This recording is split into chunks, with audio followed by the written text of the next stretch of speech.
Morning students. आज हम moral science में चैप्टर नंबर 6 पढ़ेंगे जिसका टाइटल है गुड हैबिट्स यानी अच्छी आदतें। आप लोगों को मालूम है कि हमारी क्या क्या अच्छी आदतें होनी चाहिए। इसके लिए बहुत ही अच्छे चैप्टर में अच्छी तरीके से समझाया गया है। आप ध्यान से सुनिए। इसका थॉट है an unfortunate thing about this world is that the good habits are much easier to give up than the bad ones. यानी इस दुनिया में दुर्भाग्यपूर्ण बात यह है कि हम अपनी अच्छी आदतों को जल्दी से ही छोड़ देते हैं और बुरी आदतों को छोड़ नहीं पाते। यानी अच्छी आदतें तो हम फटाफट भुला देते हैं, लेकिन अगर हमारी बुरी आदतें हैं उनको छोड़ने में हमें बहुत मुश्किलें आती हैं। इसके लर्निंग ऑब्जेक्टिव्स हैं politeness like all other good habits makes life easier to live. Politeness means विनम्रता। एक ऐसी अच्छी आदत है जो हमारी लाइफ को बिल्कुल ईजी बना देती है। यानी सबके साथ अगर हम पोलाइट व्यवहार करते हैं तो हमारी लाइफ बिल्कुल अच्छे तरीके से चलती है बिना किसी लड़ाई झगड़े के। Good words cool our minds and soothe our hearts. अच्छे शब्द हमारे दिमाग और हमारे दिल दोनों को ही ठंडक देते हैं, अच्छे लगते हैं। A world without polite words would be full of quarrels. एक दुनिया बिना पोलाइट वर्ड्स के युद्ध का मैदान बन सकती है। Both good and bad habits are contagious, they spread very quickly. अच्छी और बुरी दोनों ही आदतें ऐसी होती हैं कि जो बहुत ही जल्दी फैलती हैं। The fitting answer to all hatred and strife is a good conduct. एक सही जवाब सारे नफरत करने वाले दिलों के लोगों के मन में एक सामंजस्य यानी कि शांति ला देता है। यानी एक ग्रुप ऐसा है जिसमें आपस में लड़ाई झगड़ा है और एक इंसान आकर उस पोलाइट वर्ड से उनके बीच बात करता है तो उनके बीच शांति हो सकती है। आप इसकी कहानी सुनिए कितनी अच्छी है, ध्यान से। Once upon a time, there was a newspaper editor, Mr. Mean No Good, who hated flowery language and considered it waste of words. He was known to be miserly in use of words and got angry when he read a story or report with words that he thought were unnecessary. His colleagues at the newspaper desk hated Mr. No Good because he summarized all beautifully written reports into small and boring lumps of text. एक ऐसा इंसान था जिसका नाम था mister mean no good. वो newspaper का editor था। उसे इस तरह के अच्छे शब्दों की मतलब अच्छे शब्द जो थे वो बिल्कुल ही पसंद नहीं थे। उसे लगता था कि ये तो बिल्कुल ही वेस्टेज है और इन बातों से उसे गुस्सा भी बहुत आता था। जब भी वो कोई ऐसी कहानी पढ़ता जिसमें इस तरह के शब्दों का यूज़ किया जाता था तो वह यह सोचता था कि ये तो बिल्कुल ही बेकार है। उसके जो कलीग साथ काम करने वाले थे न्यूज़पेपर डेस्क में वो मिस्टर नो गुड से बहुत ही नफरत करते थे, क्योंकि वो क्या करता था, उनकी अच्छी सी कहानी को उसमें से जो ब्यूटीफुल वर्ड्स यानी पोलाइट वर्ड्स गुड वर्ड्स थे उनको हटा देता था और उसे बोरिंग बना देता था। He is a butcher who chop off beautiful words mercilessly, said some. Others thought of him as the most boring person on a mission to eliminate everything that was interesting in the world. उसके जो साथ काम करते थे उसमें से किसी ने कहा कि यह तो एक कसाई है जो कि ऐसे अच्छे शब्दों को निर्दयता पूर्वक से काट देता है। और दूसरे उसके बारे में क्या सोचते थे कि ये तो बहुत ही बोरिंग इंसान है जिसे कि इस दुनिया में जो इंटरेस्टिंग चीज़ें हैं वो बिल्कुल ही पसंद नहीं है। However, what irritated Mr. No Good the most was the use of polite words like please, thank you, you are welcome, etc. He thought these were useless words that wasted precious space in write-ups. He had vowed that he would get rid of all such words from the ecosystem of at least his own newspaper, if not the entire world. Mister No Good को जो थे ये polite words से बहुत ही irritate करते थे, जैसे please हो गया, thank you, you are welcome. वह ये सोचता था कि ये सारे शब्द क्या है, यूजलेस हैं, जो कि हमारे राइटिंग में बहुत ही जगह लेते हैं। वह ये सोचता था कि वह इस दुनिया से इस शब्दों को हटा देना है, कम से कम अपने न्यूज़पेपर में तो वह इन शब्दों को जगह नहीं देगा। Mr. No Good newspaper used to be a highly regarded one before he took over as its editor. Its reputation was so good that the newspaper not only sustained despite Mr. No Good's eccentricities but also continued to enjoy its dedicated readerships. The people who had been following it religiously for decades did not immediately stop subscription. Mister No Good जब इस newspaper के editor नहीं थे, उससे पहले यह बहुत ही सम्मान लोगों की नज़रों में जाना माना न्यूज़पेपर था और इसकी रेपुटेशन जो थी बहुत ही ज़्यादा अच्छी थी। लेकिन और इसके जो पढ़ने वाले थे वो इसे बहुत एंजॉय करके पढ़ते थे। और जो लोग इस कम से कम जैसे 10 साल हो गए थे उनको पढ़ते हुए, वो इसके सब्सक्रिप्शन को रोक भी नहीं सकते थे।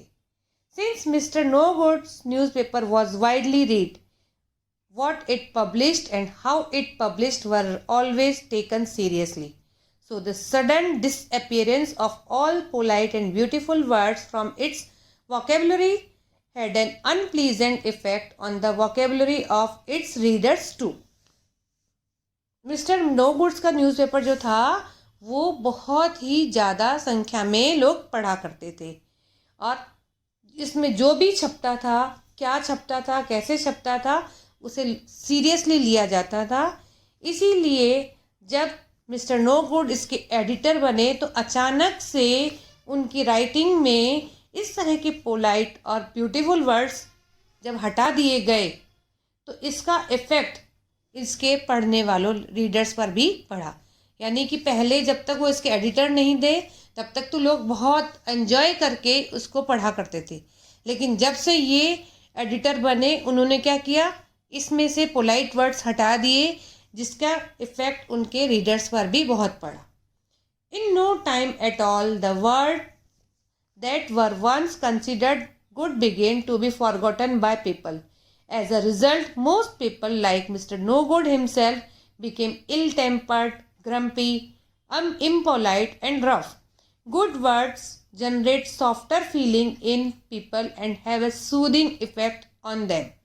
Because of their absence in general conversation, the irritability of people began to increase. इस तरह के अच्छे शब्दों के गायब हो जाने से क्या हुआ, लोगों में ज़्यादा समय नहीं लगा कि वह इन शब्दों को भूल गए। इसका नतीजा क्या निकला कि ज़्यादातर लोग मिस्टर नो गुड की तरह ही इल टेम्पर्ड हो गए, यानी कि उनके अंदर सहनशीलता नहीं रही, पोलाइट भी नहीं रहे और सबके साथ रफली बात करने लगे।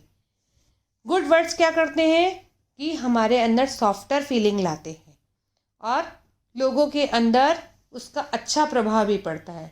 लेकिन इन शब्दों के ख़त्म हो जाने से लोग इनका यूज़ नहीं करते, जिसके कारण इस तरह के व्यवहार लोगों के अंदर हो गए कि वो आपस में रफली बिहेवियर करने लगे, एक दूसरे के साथ लड़ाई झगड़ा करने लगे। ओवर अ ईयर और so the entire city was under the grip of bad temper and irritability. Each person seemed to be waiting to pounce on another and pick a fight. The situation became so bad that there was a fear that the citizens might start a riot. एक साल लगा कि पूरा शहर था उसमें लोगों के अंदर उनका जो व्यवहार था वो बहुत ही ख़राब हो गया। लोग एक दूसरे से इरिटेट होने लगे, उनका टेम्पर हाई रहने लगा, गुस्सा होने लगा और हर एक इंसान दूसरे के साथ जैसे लड़ाई झगड़ा करना चाहता था। कंडीशन यह आ गई कि लोग यह सोचने लगे कि अब तो इस शहर में कहीं युद्ध ही ना हो जाए। The city administration was concerned about the disturbed law and order situation, but none knew how to control the city and its people because people in the administration had also become as ill-tempered as the ordinary citizens. पूरी शहर की जो administration थी वो भी पूरी तरह से डिस्टर्ब हो गई और कोई नहीं जानता था कि इस कंडीशन को कैसे कंट्रोल किया जाए। क्योंकि वहाँ का जो एडमिनिस्ट्रेशन था वहाँ उसमें भी जो लोग थे वो भी इल टेम्पर्ड थे जैसे कि नॉर्मल लोग थे। When raids actually started and people began to be killed, the country's central government took cognizance and deployed its own reserve police personnel to control the situation. वाकई में ऐसा हुआ कि वहाँ पर लड़ाई शुरू हो गई, लोग एक दूसरे को मारने लगे। तब वहाँ की सेंट्रल गवर्नमेंट ने इसमें अपना उसकी कंडीशन को अपने हाथ में लिया और वहाँ के पुलिस पर्सनल को इस सिचुएशन को कंट्रोल करने के लिए भेजा। Strangely, the situation saw a sudden improvement as soon as outsiders came to the city. The personnel did not have to use any force and aggression. They only requested people to calm down in polite words, and each person just melted in a soothed feeling of joy. अचानक से क्या हुआ? आश्चर्यजनक तरीके से लोगों ने इस सिचुएशन में एक इम्प्रूवमेंट देखा, सुधार देखा, जैसे ही वो आउटसाइडर्स बाहर के लोग शहर में आए। कि कैसे हुआ कि उन बाहर के लोगों ने कोई फोर्स यूज़ नहीं किया, लोगों के ऊपर अपने ताकत की आजमाइश नहीं की। उन्होंने सिर्फ क्या किया? पोलाइट वर्ड्स का यूज़ किया और लोगों को विनम्रतापूर्वक सबको शांत रहने के लिए बोला, जिससे क्या हुआ? लोग उनके इस पोलाइट वर्ड्स से उनका हृदय पिघल गया और वो खुशी महसूस करने लगे। These outsiders came like a gush of fresh air and brought with them the long lost glory of polite words. The city was saved in spite of Mr. No Good. जो बाहर से ही लोग आए थे वे अपने साथ खुशियाँ लाए थे। क्या थी खुशियाँ? कि वो पोलाइट वर्ड्स लाए थे, जिसके कारण शहर पूरी तरह से सुरक्षित हो गया और मिस्टर नो गुड भी। तो बच्चों, आपने इस कहानी से क्या सीखा? कि हमें अपनी लाइफ में पोलाइटनेस का यूज़ करना चाहिए, अच्छी आदतों को हमें अपनाना चाहिए। अच्छी आदतों में हमारा जो व्यवहार है, हमारी जो वाणी है, हमारी जो बोली है, उसे मधुर रखना है, सबके साथ पोलाइटली बिहेवियर करना है।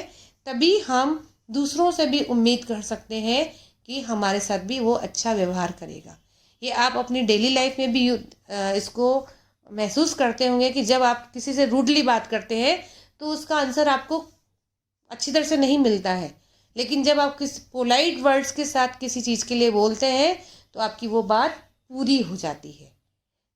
आप लोगों को अपनी लाइफ में भी इस चीज़ को अपनाना है, पोलाइट वर्ड्स का यूज़ करना है। Okay, thank you.